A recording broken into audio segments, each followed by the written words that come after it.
pull back. And that hesitation translates directly into slower market turnover.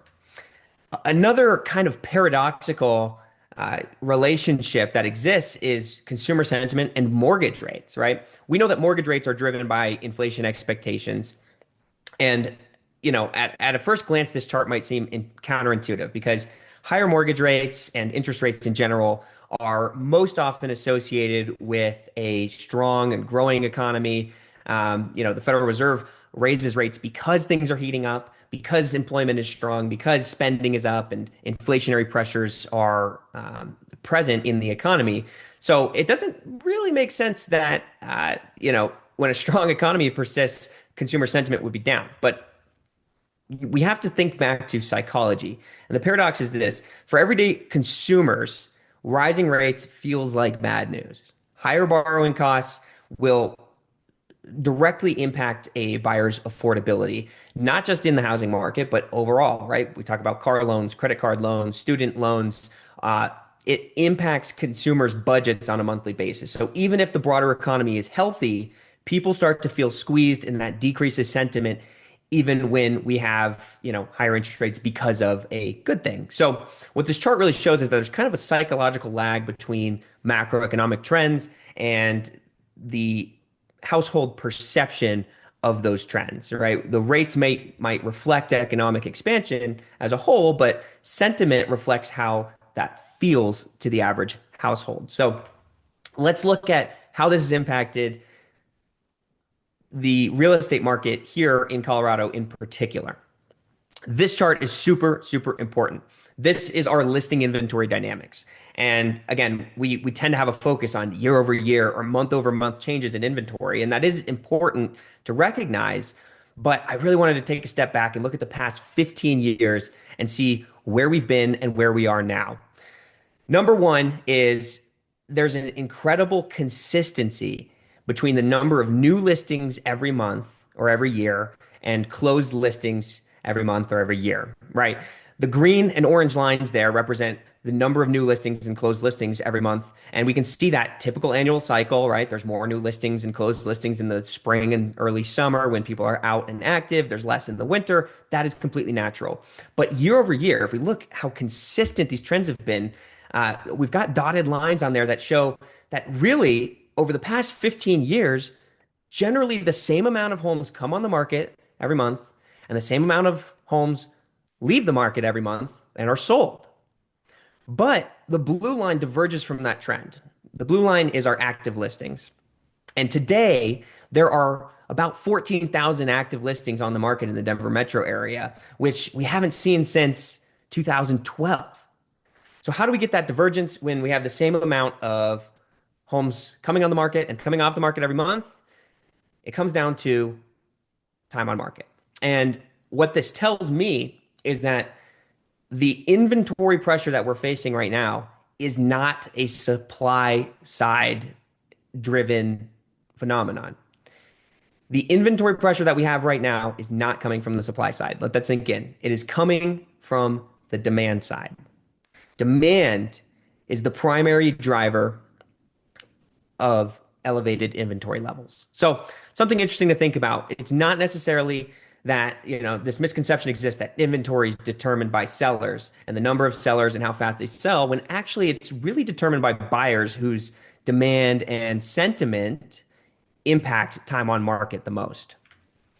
So what does the market need to do to control inventory? This chart came out a couple months ago from Redfin and was pretty big news. But right now, what we've seen is a huge divergence in the number of active sellers in the market versus the number of active buyers.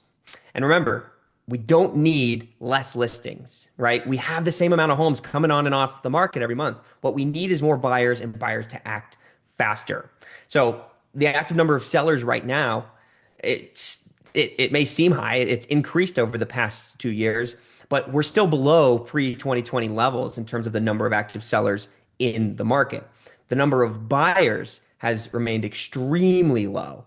And it has not recovered at all in the past 2 years. And that divergence is what's caused days on market to increase and that relative inventory, the months of inventory, to increase. So how do we get more buyers in the market? I think we need to be taking a twofold approach. First is affordability, and this is something that we don't necessarily control. This is the market factor that is out of our hands as agents. But remembering where buyers are at and what their psychology looks like right now is super important. So, buy versus rent differential. This is the average monthly or the typical monthly house payment, mortgage payment, excluding down payment, excluding the upfront cost of housing versus the average monthly apartment rent. And there's a 62% difference right now in the Denver metro, or actually in the entire state of Colorado. The Denver metro area is a little bit higher. I think it's close to 80%. There's a 62% spread between buying and renting. So we can understand from a buyer psychology standpoint why there's not a ton of excitement to jump into the market. And we also just got the news, the NAR profile of home buyers and sellers for this year just came out last week. And we saw a first-time home buyer age, the median age of a first-time home buyer rise to 40 from 38, which is much higher than it was. It was 28 in 1991. It was 33 just a couple years ago. It has shot up. And first-time home buyers now make up about a fifth, only one in five of all purchases, which is a historic low. So affordability, and not just affordability, but attainability in the market is something that is driving consumer perception and buyer demand. So the second component of this is education, right? Because what do we have in our control as real estate professionals? Well, we can educate people. And the number one thing that buyers need to know right now is that yes, rates are higher. Yes, things are more expensive. Yes, inflation exists and taxes and insurance and all of that is a challenge and it's a hurdle to overcome. But buyers right now have more leverage than they've had in probably decades.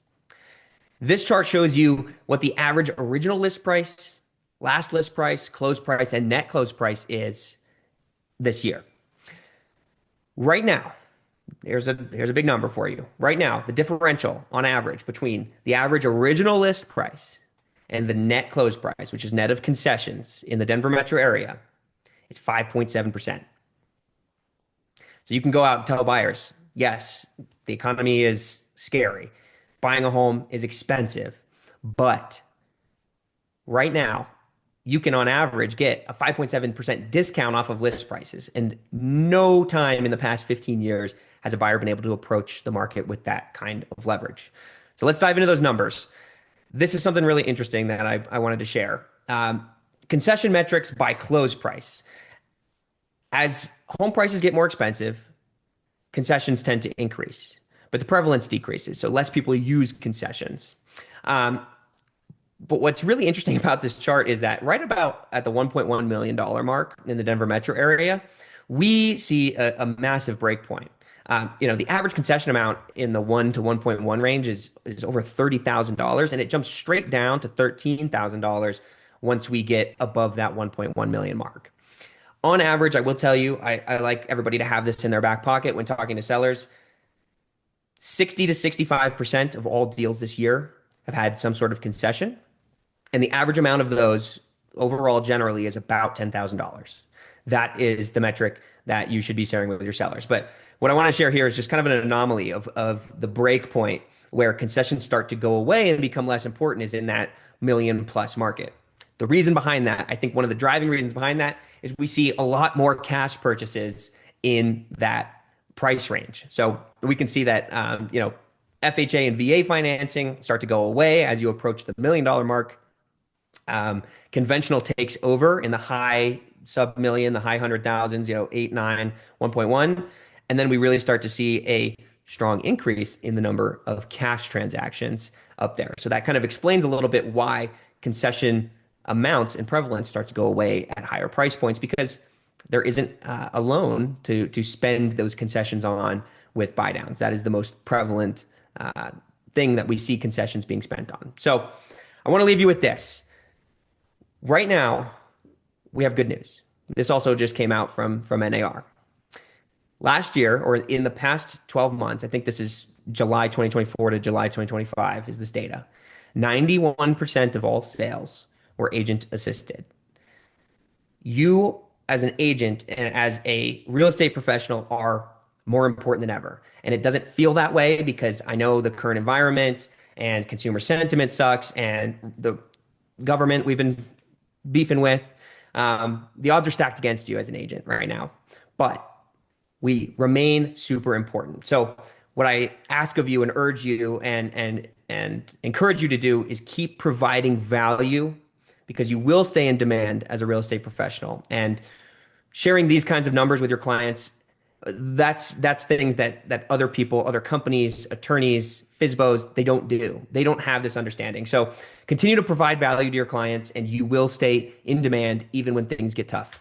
That is everything I have for you this week. Thank you so much. Please feel free to reach out with any questions. I love to talk about the market. So feel free to take a picture, text me, call me, email me anytime. Would love to chat. Thanks all.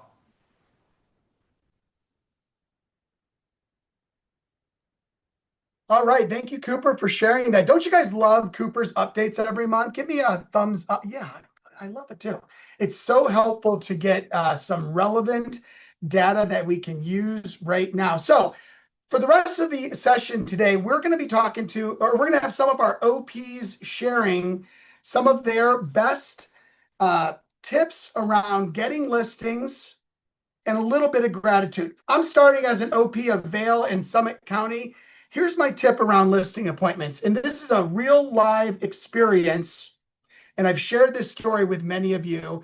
And it goes something like this. Back in 2008, I was just a few years into real estate, selling about 40 houses a year, having a good success at that time during the Great Recession.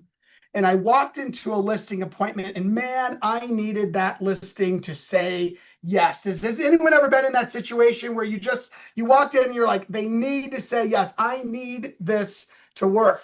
So I walked into this $800,000 home, which in St. Louis, Missouri in 2008 was a lot of money. And Mr. and Mrs. Seller invited me into their living room, and I sat down on their white couch. And I started doing my listing presentation. And about, I don't know, 8 or 9 minutes into my listing presentation, Mrs. Seller began to snore. It was just very quiet. And she kind of did the head bob. And I realized that I put Mrs. Seller to sleep during that listing appointment. Now, in 2008, I had 4 kids. We had just, gotten through like the first real year of the Great Recession, and things weren't all that great. And folks, I needed that $24,000 commission. And here's the bottom line to the story. They didn't list with me. They listed with Janet McAfee. She gave them the same price recommendation that I gave. And Janet and her team got the 24 grand. And Russ Nolting and Russ Nolting Real Estate didn't get the 24 grand because I put Mrs. Seller to sleep. And the reason I put Mrs. Seller to sleep is that I spent my listing appointment talking about, what do you think? Me, instead of talking about them. And so the next thing that I did is I called my friend Kevin and I said, Kevin, I just made a seller literally fall asleep and I'm never going to do this again. And I decided at that point that I was going to stop winging listing appointments and start being purposeful every time I got in front of a seller. And I pulled out a great listing presentation. And every day I grabbed my cassette recorder, one of those little mini cassette recorders. Some of you with gray hair know what I'm talking about. And I read the presentation. Hi, thanks for having me over. I'm excited about getting your home on the market and getting it sold. Do you mind if I take a quick look around? I wrote down 3 really important questions. Do you absolutely have to sell your home? Will you price it to sell, or do you want to want it to sit on the market forever? Do you want me to handle the sale? I read that script into the tape recorder multiple times a day, listened to it whenever I was driving. My friend Kevin and I decided that on Mondays, Wednesdays, and Fridays, I would walk into his office. He was the seller and I was the agent. On Tuesdays, Thursdays, and Saturdays, he would walk into my office. He was the whatever, the opposite of what I just said. And we were going to nail it. And I moved from not getting very many listings to getting them all the time because I decided to become an expert at the listing presentation. And where we've been in our industry lately is we've been in a place where you didn't have to be the best in order to win the listing. And it's getting more and more competitive every day. So my advice today is nail your listing presentation every time. Gratitude. I want to say how grateful I am to people on the operations side of our businesses. This weekend, I wrote a contract and I sent it to Jesse Humphreys, who handles all of my operations on my sales side. And she texted me back and said, no problem. I'll fix all the mistakes that you had on the deal you just put under contract, because I still don't know 30 years into this how to properly fill out the contract. Kelly Sutter, who runs the region and makes sure that every I is dotted and T is crossed. Marielle and Sarah, who take care of my market centers. And making sure that our agents are paid, that people know what's going on. My daughter, Sarah, who handles my social media, also grateful for her. And she told me this weekend that she's pregnant, so I'm grateful for that too. Grandbaby number 2. Who's next, Kelly? Brendan Bartik. All right. Well, that was fantastic, Russ, and completely agree. We've all been terrified, and then just like you, talk about ourselves all the time when trying to get listing leads. And so, my listing tip for the group that I will share is very simple. I think when we come into this business, we spend a lot of time trying to design or build a brand around ourselves, which means we're the product. And for those that know me, I'm very passionate about being very clear that your listing package is the product of services that you sell, not you, the agent, to the person. If you're selling yourself to a person, then they have to decide whether they like you or not. If you have an amazing listing package and an amazing listing offer, and when you have it formulated based on a number of things that we know, what we've learned from top agents across the country, then you can wake up excited every single day to sell that product of services to everyone. So we spend so much time crafting our brand, but we don't spend a lot of time going, is my offer better than my competition's offer? And if my offer is better than my competition's offer, it helps them sell for the most money in the shortest amount of time with the least amount of headache and stress, then I will have this magnetic attraction of people coming to me to want my services instead of me having to post 1,000 pictures a week of me being at showings or working at open houses or eating tacos or whatever it is. Your listing package is your product. How much time have you spent in the last month, 3 months, 5 months, 6 months, making sure that yours is better than anyone else's? Second question, how many times in the last 7 to 10 days have you promoted your listing package services digitally online? So if you really want to up your listing game and you want to understand, the number one tip that I think can help you is craft the perfect package. We have ways to help you with doing that. 2 is make sure that we're promoting it to the world. You can't be a secret agent in this market. You have to tell people on a regular basis, how do you solve their problems, what your package includes that solves their problems, and then promote that so that they want to pay you to come over and meet with them to buy your product and services. So I'll put a link in here with some more information about that. We're having a free webinar tomorrow at 1 o'clock that goes deep into this subject, so you'll know exactly how to do it. On what I am so, and of course, if you haven't seen it already, we wrote the book on it, so you can get the magnetic blueprint on Amazon. That's it. Enough promo there, Russ. What I'm thankful for is very similar to you. So our entire team, Greg, Maddie, Macy, Kazan, all of our coaches, and again, everyone that's been striving to work on this mission, we've been doing a lot of scenes behind the work to digitize your listing product offers or your recruiting offers. And so we've been focusing on building a blueprint that can work 24 hours a day, 7 days a week, and people have been working hours. So big shout out to the entire team. Can't thank them enough. None of this happens without them. And I'm very thankful and lucky to be a part of it. All right. Thank you, Brendan. Who's next? Kevin Wilson.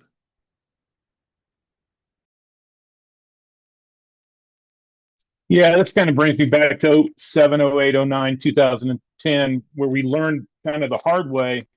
You need to have the upfront conversations to set the right expectations in getting a house sold. And honestly, sometimes it's not the right fit, and you got to be ready to walk away from an overpriced home because you're just going to beat yourself up, spend a lot of money, time, effort, and energy to try to sell something that's not going to sell at that price. And it's better to be the second or third broker to come in and actually sell it right. My tip is I never go over market value at a client's house. I always meet with them at the office in the conference room, and I put up graphs, and God bless Cooper, because I'm now implementing his graphs into my graphs because his looks so much nicer than mine do. My gratitude, like everybody, I'm going to add family and friends. We're blessed to have 5 children, 7 grandchildren, 1 on the way. And then thankful for everyone in my leadership.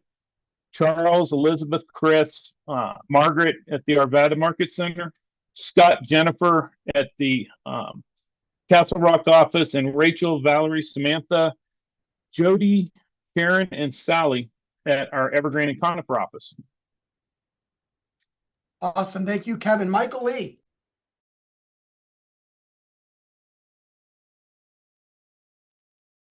Thanks, Russ. How's everybody doing today? So I think one thing that agents don't do a very good job at is communicating with their sellers.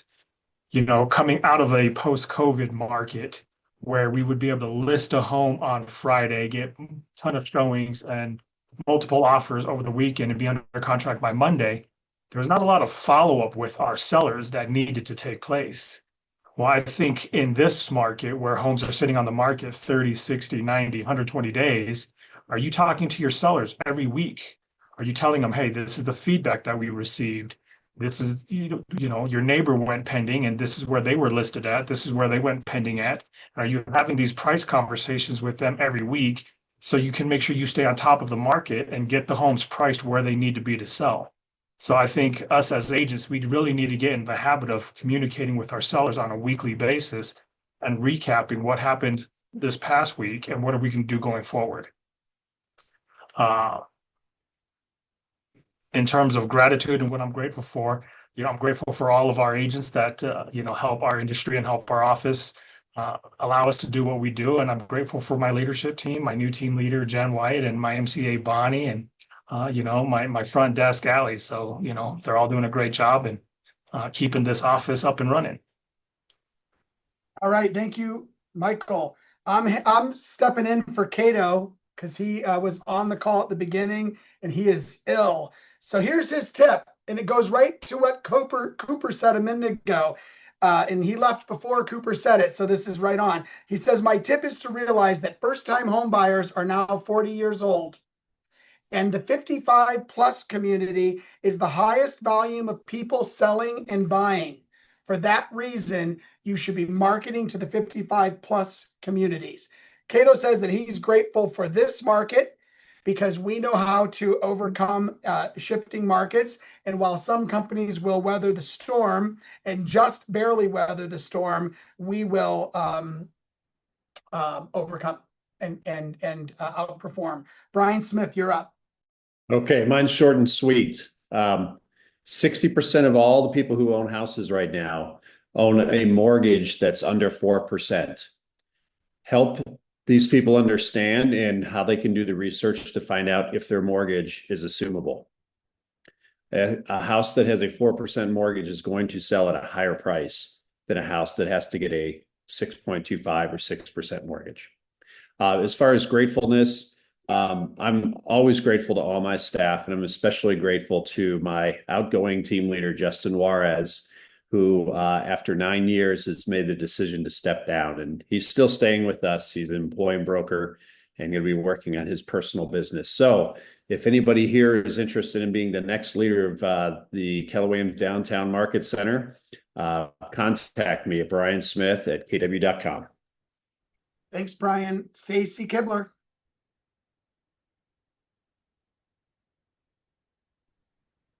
Hi. Yeah, mine goes along with Kevin and Michael, where I very quickly realized we're not having an issue getting the listings, we're having an issue selling the listings. And so what I had to realize was that most of our agents were not licensed when we had this market prior 2007-ish and to 2010. So teaching them, number one, that you're going to be in relationship with the seller longer, and having them understand what that means and how to spell that out for the seller and set the proper expectations up front.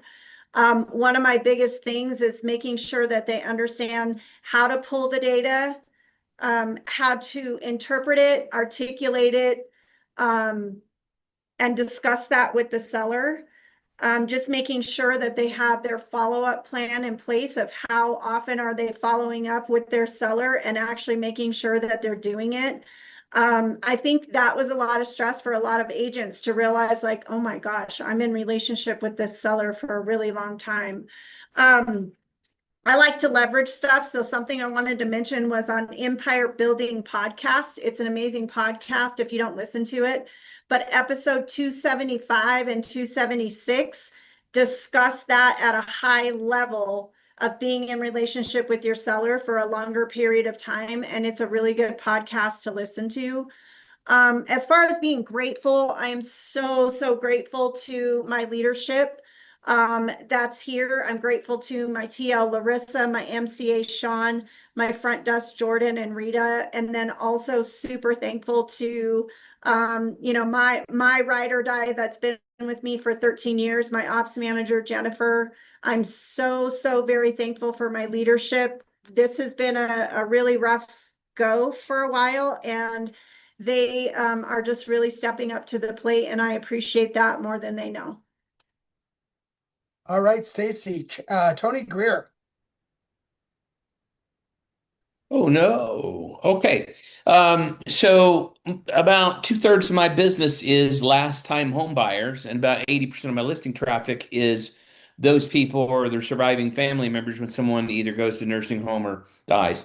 Um, so the way I maintain that business is really simple. I use the D2 system to contact my past clients quarterly, and everyone in my database is on a monthly neighborhood nurture. I should say every one of my past clients is on a monthly neighborhood nurture. And during that quarterly call, if I get an indication that they are thinking about making a move, then I switch them to the biweekly neighborhood nurture, and then I really just have the come list me conversations.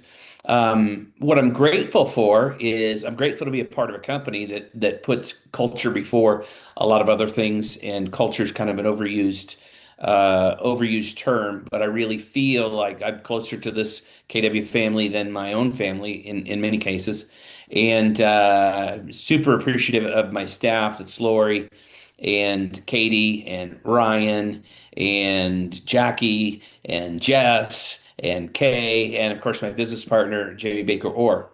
That's all I got. All right, and if you want to be slightly grossed out, check out Tony Greer's social media posts.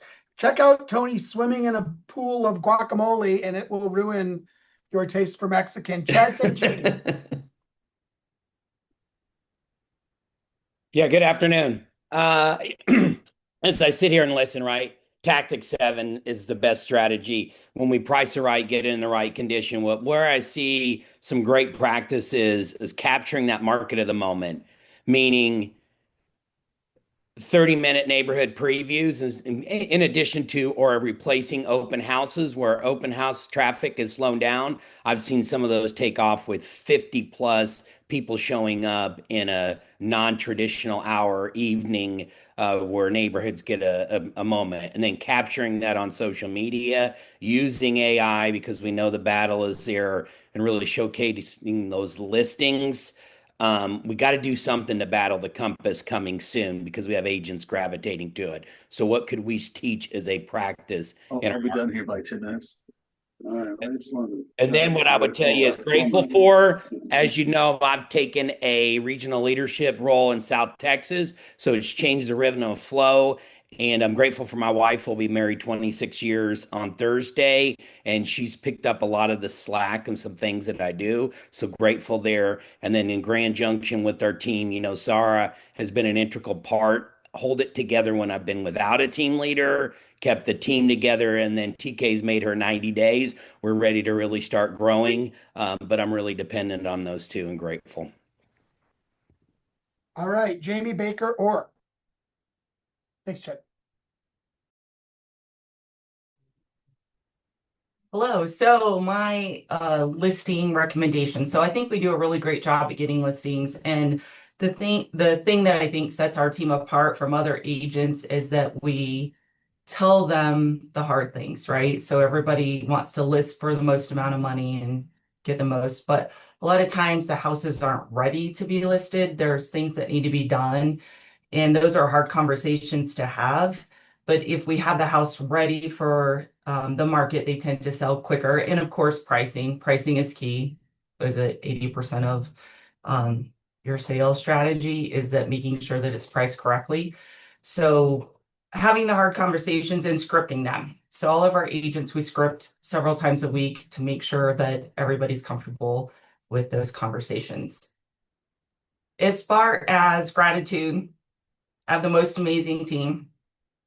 So I'm thankful for Aaliyah, Kennedy, Caitlin, Will, Justin, who keep our business running, Jay. They're all great leaders, and they have been amazing through all the changes I've been through in the last couple of years and have stuck in there. I also have an amazing team up in Springs, Olivia, Ashley, Thomas, and all of my other broker owners. They're amazing. And then, of course, Tony, who is, I call him my work husband. I know you're not supposed to say that, but he is my work husband. He's been amazing and has helped me grow as a person in the last couple of years. And then, of course, to all the people on here on this OP call, you guys help me all the time. So when I need help and I reach out, you're always there. So it's going to be another great year. All right, Jamie. Jeff Overington. Oh. I think he's not. I was over Wolf Creek Pass. So as far as listings and what we're doing, we've had a lot of conversation in the office about investing and having those conversations come back because we are seeing opportunities. And so we recently launched an MREI book club to help people understand the economics of investing, because a lot of our agents don't really understand that, and also to help them with the conversations around that. So both with pricing for sellers, but also for investing as far as their buyer conversations.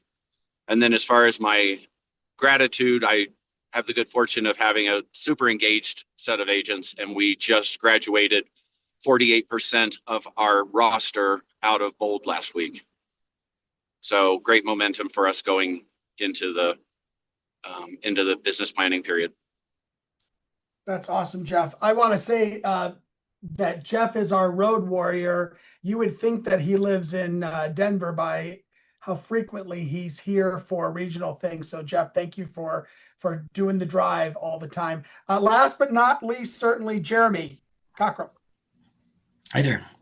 So this year, I personally had a lot of success having people reach out and then walking them through what it looks like to rent their home as opposed to selling it. It seems like that's converting a lot of people to really want to sell or get out of the renting business. And it also not only just converts them to be a client, but it actually helps later down the road if it's not selling and we have the pricing discussion, or if they want to withdraw and take a break because they have flashbacks to that conversation of being a landlord. So we go through the financials of it all, the cash flow. I go through a lot of real life stories about past experiences I've had with being a landlord, like all of the things around that. And then gratitude, I'd like to thank my staff, of course, Steve Valdez, he's doing awesome as a team leader. Jesselyn doing fantastic, holding down the fort, helping us with marketing and everything that entails. And then Guy leading productivity coaching, Hannah on the MCA side, Gracie on compliance, and then of course my family, my wife Jocelyn, and our 2 kids. They're 9 and 11. Super fun, super grateful. All right, so we're really excited about about the December regional rally. It's on Monday, December 15th, and we've got Matt Meyer from Rejig AI. He's going to be talking about how he's going to be talking about a tool that they use that will help you double your business using AI integrated with your social media. It is really cool, and you don't want to miss the December regional rally.